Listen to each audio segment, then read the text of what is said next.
Oh, this one is good. Okay? If you watch the Super Bowl, which I'm assuming many of you did, there was a commercial for the Washington Post that talked about the importance of journalism. Well, first, let me just say I think the Washington Post is pretty awful. They're terrible. For one, they have they've blocked archiving of their articles.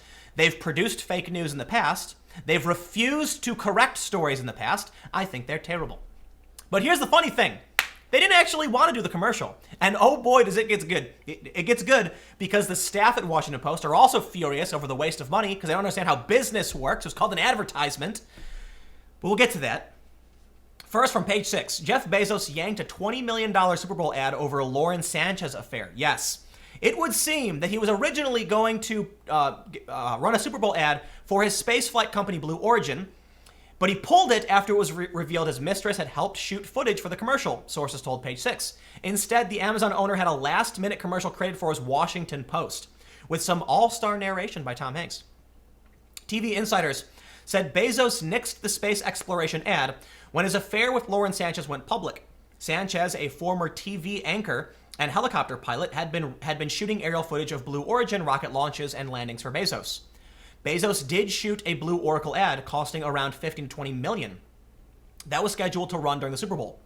There was talk that he spent so much money on it because he wanted to be close with her, but the speculation is that he pulled the ad because it would be embarrassing because Lauren worked on the ads. However, Bezos was front and center at the Super Bowl. The billionaire partied with Patriots owner Bob Kraft without Sanchez, and was spotted with NFL Commissioner Roger Goodell during the game. Ads for Amazon's Alexa ran during the game, as did Amazon Prime commercial, plus the Washington Post spot in the fourth quarter. The WaPo reported that it purchased the ad spot when it became available last week, and it produced the commercial, which stresses the importance of a free press and the dangers journalists face in just 1 week. It did not say how much it paid CBS to run the ad, but the network reportedly was charging a record $5.25 million for a 30-second slot. It's not clear if the WaPo ad was added as a replacement for the Blue Origin commercial, or if one or the other Amazon ads filled that slot. Reps for Bezos, Amazon, and Blue Origin didn't get back to us. Did they call it Oracle? They did. They called it Blue Oracle. Oh, that's the quote. Oh, weird. But here's where it gets good. Here's where it gets good. It's from the Daily Caller. In poor taste, Washington Post's union leader blasts paper for pricey Super Bowl ad. Okay, I'm loving this.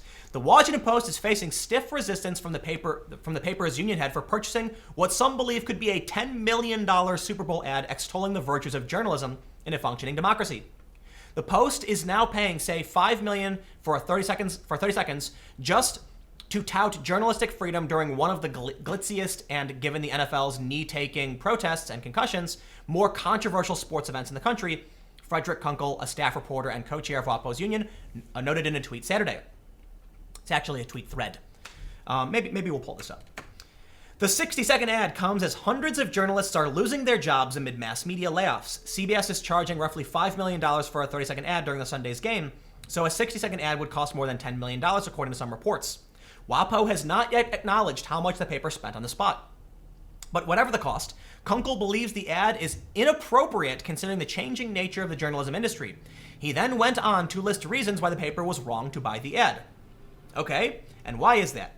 While I too am extremely proud of the Post and its legacy, Kunkel said, this seems like an especially infuriating expense for a company that has A, tried to take healthcare insurance from part-time employees, B, moved everyone towards riskier forms of health insurance. He added, C, made it easier to lay people off, cut their severance, frozen their pensions, and resisted the smallest enhancements to remaining retirement benefits until Senator Bernie Sanders shamed it into doing so. Kunkel, who is the co-chair of the Washington-Baltimore News Guild's bargaining unit at WaPo, told reporters Saturday he said all he needed to say in the tweets. There's not a whole lot more to say, Kunkel said in an interview with USA Today, before noting that he had not had a chance to express his grievances to the company. But those tweets make it clear that I, for one, think it's extravagant and in poor taste. The ad, which will feature actor Tom Hanks as the narrator, is expected to showcase murdered and missing journalists around the world. It comes after WaPo contributor Jamal Khashoggi was assassinated in October 2018 at the Saudi consulate in Istanbul. Kunkel's complaints also come amid general upheaval within the industry. Major digital media outlets, for instance, are cutting workforce size as outlets work to right a wavering ship. BuzzFeed, Yahoo, and other major outlets, for instance, cut loose more than 1,000 jobs Wednesday in what analysts say is a broadside against journalists. Vice, for its part, cut roughly 250 jobs from its payroll Friday, which are expected to have a sizable impact on Vice's 2,500-person staff. Now, let's pull up his tweet thread. Well, it looks like it's just a single tweet. But maybe we'll read some of the responses. Can I just point the first and most important thing to point out? This guy's the union rep of to some degree. He's in the union, and he's talking about a waste of money. First of all, Washington Post, did you know that Jeff Bezos is a billionaire who's propping up your organization with massive investment?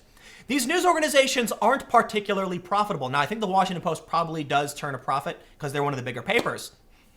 But many of these organizations aren't.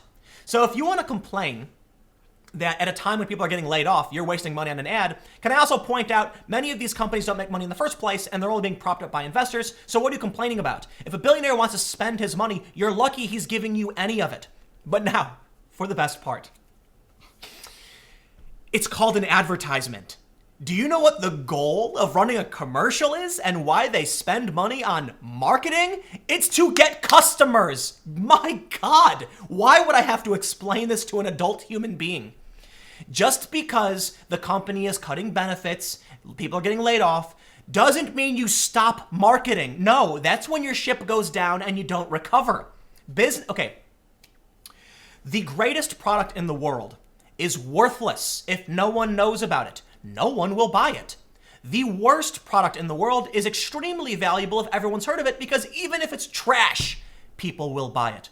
I'd be willing to bet the greatest journalist in existence today, no one probably knows who the person is.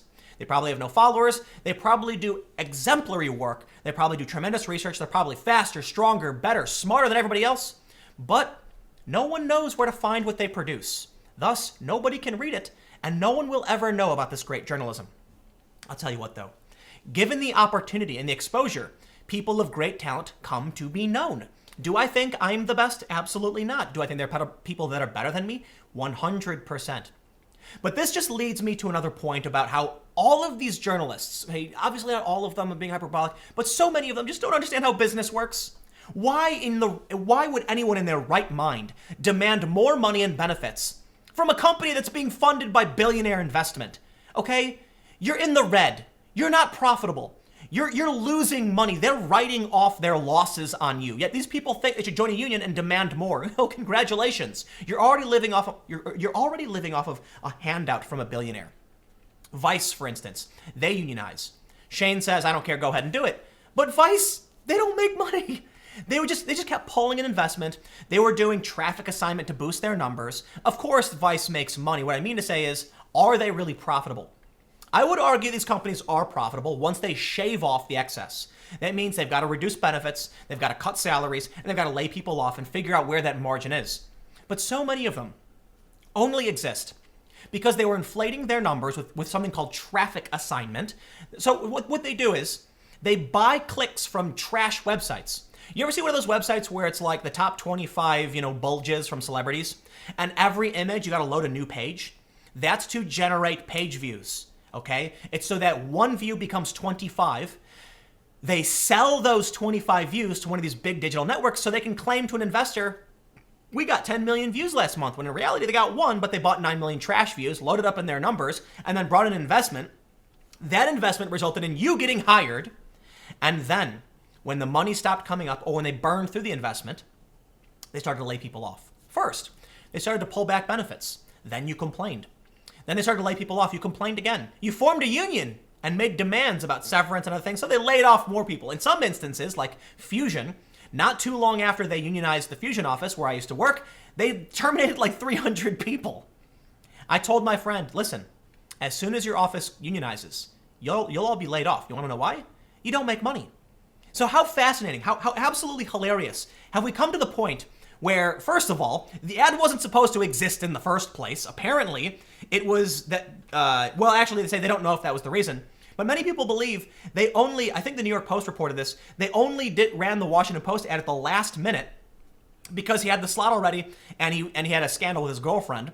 But now you're getting the union employees angry that your business is marketing. God, could you imagine you know how much money Coke spends on marketing? Because marketing is everything. Like I said, if no one knows you have a product, no one's going to buy it. What better advertising opportunity than one of the most watched programs in the country, the Super Bowl? And look at all the buzz it's generating.